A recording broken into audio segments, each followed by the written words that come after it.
Welcome, Dr. James Beckett, Sports Card Insights, here with Kin Kinsley. Dueling Questions. We just went back and forth conversation.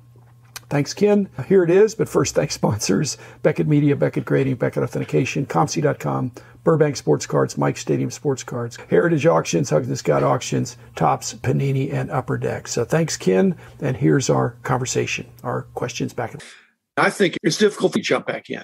And you're seeing the prices things go for now. You're remembering I used to have things, and if you don't have them anymore, then surely they were in gem mint condition, even though they weren't graded. So you've never had the shock of Rip Van Winkle, of being gone for 20 years, showing up, and a $10 card is now a $1,000 card. Definitely had lean years, and then I've had times where I collected hockey in my teens, and then I got away from it for a decade and came back to it, and things were just different. There were times in the 80s, probably in the 90s, if you took a few years off, you could jump back in, and our magazines were strong in those days. You would understand the format and all that, but now it's very different. You go to a show and it's just a different world. A lot more online virtual selling of cards. If you went to an LCS, maybe going to an LCS would be good. You wouldn't be overwhelmed if it was a well-established LCS. What's been your experience with the local card shops? Have you had a favorite one? Because I think they're part of the lifeblood of the hobby. I agree they are. With how I collect, though, and a lot of the stuff I do collect, the LCS typically hasn't always been, especially in the last few years. Now, when I was buying packs and just opening boxes as a teen, yeah, it had already gone from things being at grocery stores where you could get them too. I go to the grocery store with mom and, hey, mom, can I get a couple packs? Well, be good, and we'll get you a couple packs. Then it was a card shop. But yeah, I think what you're saying is right. In the 80s and 90s, if you took, say, 5-10 years off, you could always go back to Beckett because that's where the information was. There were some other magazines, but now the information is everywhere. And there's so many parts of the hobby. It seems like maybe there were all these parts 25, 30 years ago, but I didn't know about them. I don't think there were. There were shows, and the big shows at that time. There was some chaos at the big shows, but then you could see the card. And even though the magazine would say this is the price, it might be in better or worse condition. So not really a bargain if it's dinged up badly. What's your preferred mode of buying cards? Is it sight unseen or at a show? I love shows because you can see what you're doing. Mm-hmm. And it's finite. And I agree, LCS, it's a great experience, but that's not really what I'm looking for. Yeah, show over LCS, just the being able to look at so many different things. But if I'm trying to work on one of the 1950 or 1960s IndyCar sets, even at the Dallas Card Show, those cards aren't there. So eBay does become the primary. I'm starting to look for a 1950 Bowman autogram, and I know, yeah, I can buy it on eBay. Or you know what? I can buy it off Roger at the Dallas Card Show if he has one. Okay, maybe I pay $30 more, which is 10%, 8% more. But I now bought that off Roger. Of my T206s, I bought more off Roger than I bought off anybody. Okay. But I've still bought more online than I've bought from him. I remember those first T206s I bought from him for $5 because they had a cigarette burn through them and two of the corners were missing. I paid $5 each for those, but those are probably that level below a coffin card. That's defined by you as you're going to carry that to your grave. And is that a long list of cards or is it a short list? Because you've mentioned a few, but are you going to fill up the coffin? Well, my point is it going to be a lot of extra weight in there, Ken, or they're going to stuff it in your suit coat? I'm a big boy, so I'm probably taking most of that coffin up myself. But I'd say we probably have a rotating top 10 or 25, just going back to what we talked about, just things that have a memory. Cards my uncle gave me. I graduated college in 2001. My college graduation gift was a Donruss Cal Ripken Jr. rookie and a 1985 Topps Mark McGwire. So we both know that McGwire was worth way more then. But even if those values were what they were then, those cards are worth way more to me. I have sold and traded some cards over time. I wish I hadn't. So I think that makes me a little more attached to particular cards. I haven't done episodes about mortality, and it's never really come up that the coffin cards, as you say, there might be some dispute at the reading of the will. Somebody would say, we can't let that happen. If the cards are too valuable, then they would say you're not of sound mind. If you're going to bury something that's extremely valuable, maybe tens of dollars, hundreds of dollars, maybe, but thousands of dollars, now you're talking. Your heirs may say, let's put a facsimile in there. Let's swap that out for a lesser condition one or something. Now, in my case, those coffin cards aren't the high dollar ones necessarily. Well, there you go. That's perfect. It's that beaten up 1980 Topps Ricky Henderson that would be a PSA 1. It's that Mark McGuire 85 Topps that came from my uncle. It's my first Dale Earnhardt autograph that was purchased by my wife for me for Christmas. Things like that. Yeah. What are you going to do if cremation is in vogue or mandated? We've had that conversation. That's actually the route we both want to go, and I never really put the two and two together. I don't know if I have to change that term now. It's an urn card. Yeah, that's a good question. They could sprinkle the ashes of your 85 McGuire into your 80 Henderson. I don't know where you want your ashes sprinkled, but I guess they'd be sprinkled in with yourself. Scary thought. They'll be there. I guess that's one way to take them with me when I go. They say the customer's always right. If the dead person is the customer, then they say, this is the way I want to do my funeral. But I don't have any close relatives that are lining up to get my cards anyway. One of the things, too, though, is I'll be 43 late next month. I want to get things in line to where it's a collection that I love, but hopefully if I go before my wife, I don't want her to be overwhelmed. She knows who to talk to if that were to happen. But if I can have that in a lot less cards, it's a lot less overwhelming. I'm remembering one of the questions you asked me a while back about the perhaps changing tax rules. If the rules start getting changed to where there's taxation on gains that are not realized or a wealth tax, your collection is now a taxable entity. And that's a scary thought for all of us.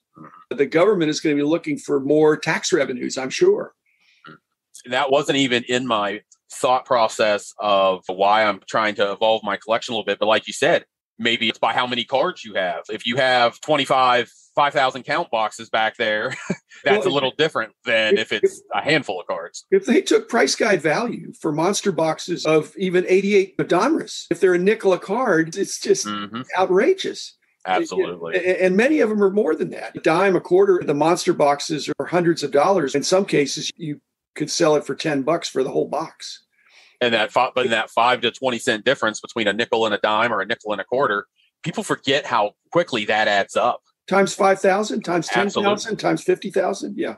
Absolutely. Yeah. No matter what your age is or socioeconomic status, most people don't like change, especially change that's not for the better. But I think we're going to be tending toward more taxation as you age, as I age. I think 5 years from now, the situation isn't going to be better. And now we have inflation that's, I think, on the radar, which the cards are tangible and all that. But you're not really an investor, it doesn't sound like. No, you're more of a collector that will enjoy having cards go up in value, but it's not essential. I think that's...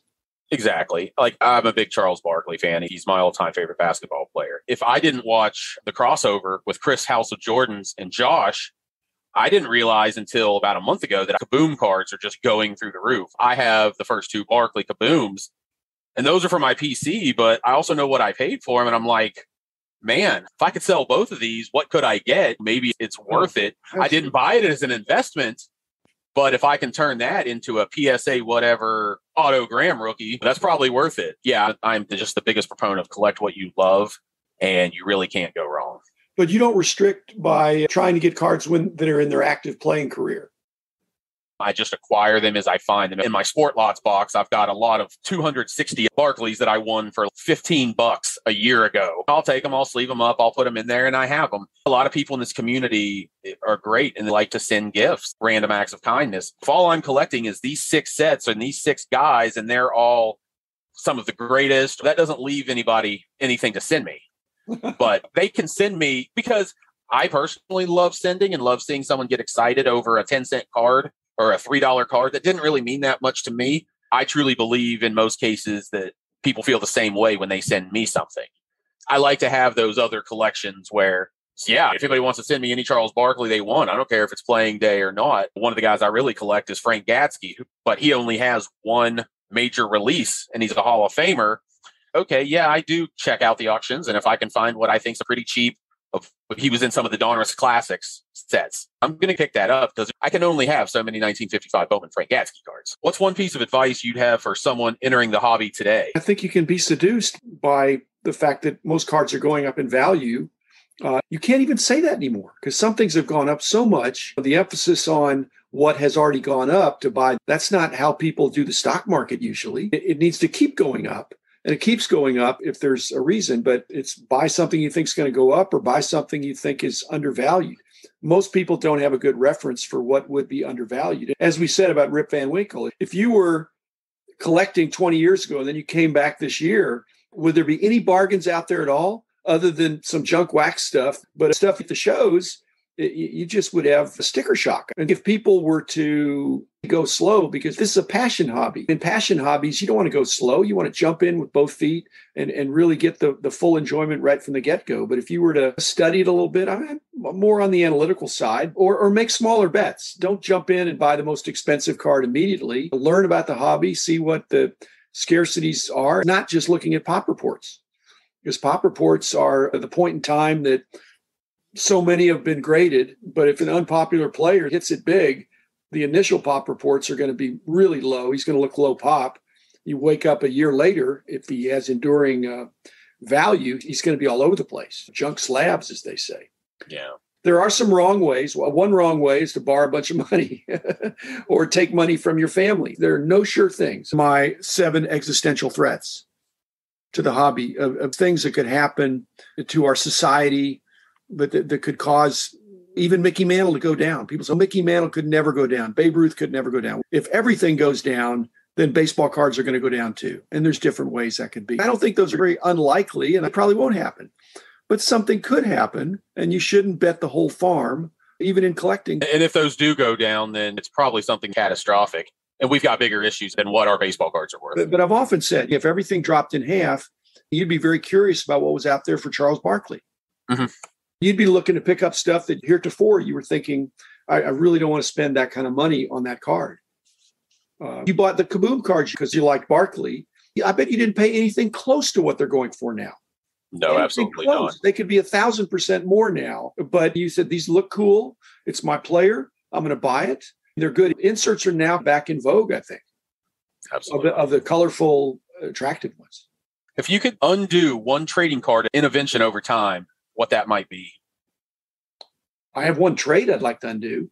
Traded a 52 Mantle, Topps Mantle for a Betamax. That's my worst trade ever. I'm so glad that I got something out of you that I hadn't heard before. It gets worse, actually. I had to hand deliver the card to the guy in a different state. He gave me his brand new Betamax. It was when Betamax was 1979. I drove it to the guy. And it gets worse. He lived in Florida, Miami. 79. Were you living down here then? No, I was in Ohio. I was in Bowling Green. I had to go down I-75. Now I want my Mantle back. Now, it wasn't in great condition. It was in bad condition. But still, it was a willing deal. It may even have been my idea. This is so horrible as I relive it. For those of us that hold you in high regard, apparently Dr. Beckett is human. Okay, actually, so my innovation would be I would have outlawed trading for non-cards. If I outlawed trading, then I would not have been able to make that deal because the guy had no cards. He was an attorney. I saw him at a card show and he said, I really want that Mantle. I said, it's not for sale. It's not for trade. He said, well, I'll tell you what, I do import export and I have the newest, latest, greatest Betamax. It blows away VHS. It's state of the art. And I'd be willing to trade you that. I know the Betamax is worth a lot more than the Mantle, but still just for sentimental reasons, I'd like to have the Mantle card. Oh, that's good. That's good. I drove it to him, Ken. Is that, oh gosh, I'm living to tell about it. So maybe that's not so bad. And I did replace the card. So I do have, that was a duplicate, which if it hadn't been, again, so my innovation is no more trading for non-cards. That is fantastic. I am so happy I heard something new. You're hurting me here.